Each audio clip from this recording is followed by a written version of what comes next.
Welcome to Penrose Learning, where we make understanding easy. You begin by confirming eligibility and collecting core documents so you don't stall mid-process.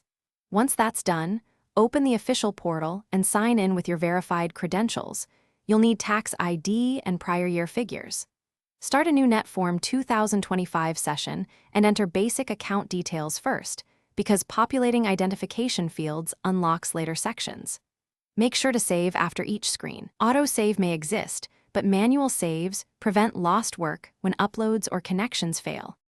You'll now work through income, adjustments, and deduction sections step by step, enter precise figures, and explain unusual items in provided text boxes. While entering numbers, upload supporting PDFs and scanned receipts. Name each file so you can trace it later. As you progress, address validation alerts promptly. These prevent rejection.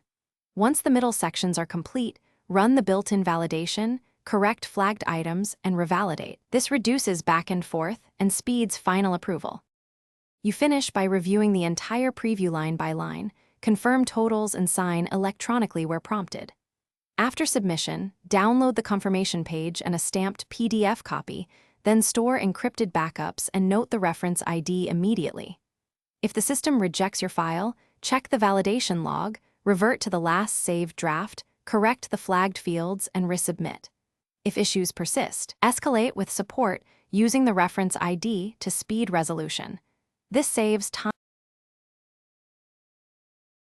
Thanks for watching. If this was helpful, leave a like and consider subscribing. See you next time.